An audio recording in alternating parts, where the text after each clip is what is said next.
Hiya folks, how's it going? I'm Lexi, and here at the gaming table we talk about a tabletop role-playing game once a week, every week. So if that sounds interesting to you, I encourage you to hit subscribe and keep watching. Today we are taking a look at a game that has been pretty popular in the tabletop community for a while now. It has inspired several hacks to be published of this game, as well as different games that use the base mechanics. So without further ado, let's jump into this darling of the tabletop role-playing game community.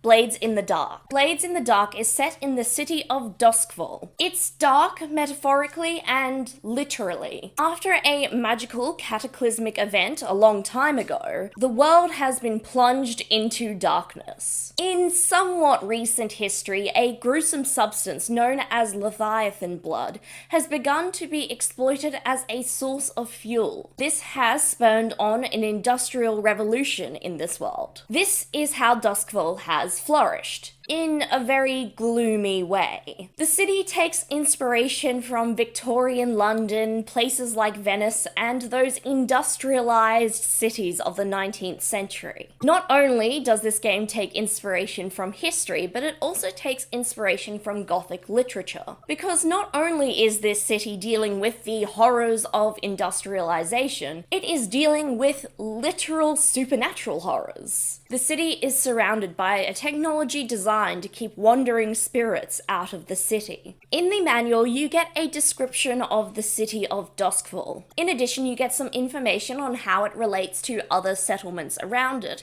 and the different districts and suburbs you will find in the city walls. While receiving a level of detail down to a suburb might sound daunting, it's actually done really carefully and briefly. Each district is painted in broad strokes rather than specifying where every street is. There's also some fantastic tables at the back of the game manual for the game master to roll up different things they might need on a fly. For example, a street, a non-player character, and perhaps different establishments you might find. You also get an overview of the more significant characters and institutions that you might find as you wander the city. The world of this game is a deeply corrupt one, which works very well since your player characters are criminals. Blades in the Dark uses d6s to play the game. For most tests, you roll a pool of dice and you count your highest die. 4 to 5s are partial successes and a 6 is a success. If you manage to roll more than 1 6, you might gain an additional benefit. What makes this game exciting for me is how it encourages players to push their rolls. If you have absolutely no points in a skill, you can roll 2d6 and take the lower die. Unless, of course, you want to push the mechanic by taking on stress. Taking on a stress die means you generally get to add a die to your pool to roll. Taking on stress can help you succeed at a roll, but take on too much stress and it could be a really bad result for your character.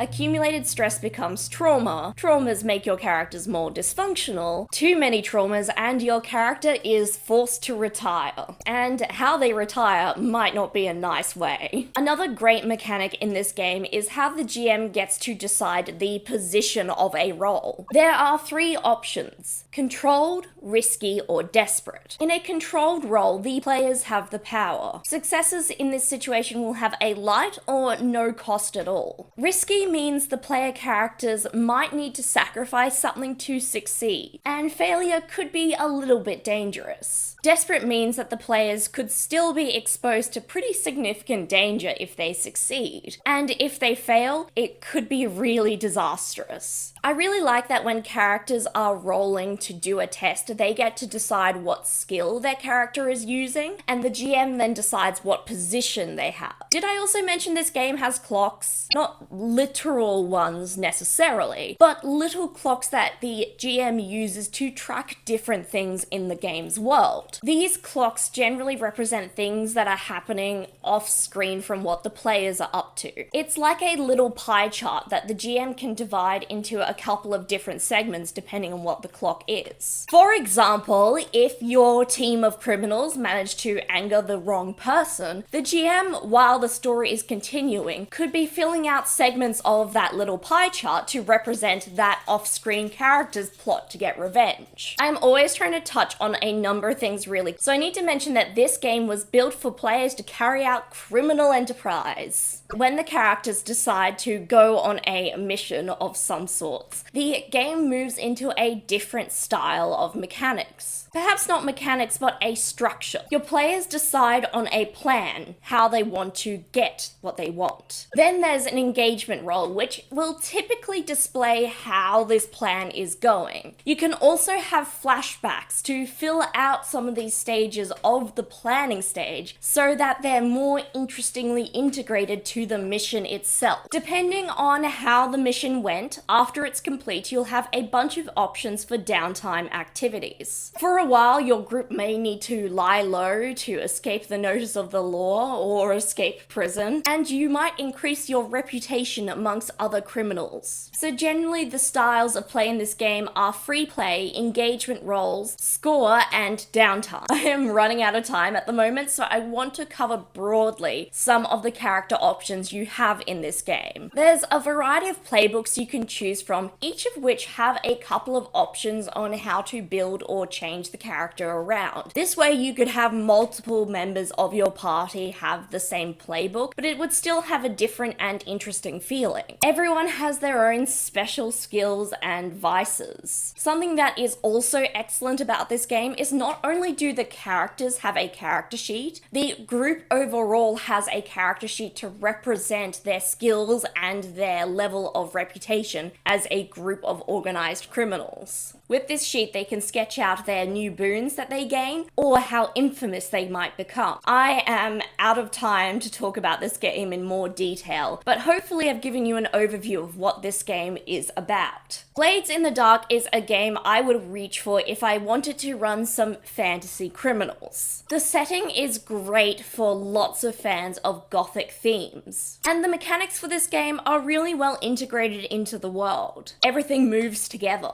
and I can see why these mechanics and this game were so well received that they inspired people to publish their own takes on them. If you are looking to play a game about some crooked individuals, this would certainly be at the top of my picks. Risks are really tempting in this game, as the reward for it is often tantalizingly close. If you want to play a story with a multi-session campaign about criminals, this would absolutely be a great one to look at. A copy of this game is only $30 US, so I think if you're interested in the mechanics, the price is certainly worth it. I am pretty impressed with Blades in the Dark, but tell me what you think. Did it live up to the hype for you? Feel free to share your thoughts in the comments down below. While you're there commenting, I encourage you to like, subscribe, turn on notifications, maybe even share with a friend. It all helps this channel get noticed. I also have a Ko-fi page that you can donate to support the channel, or you can just remind me to post there more often. I hope you're all well, and I'll see you next time at the gaming table. Bye!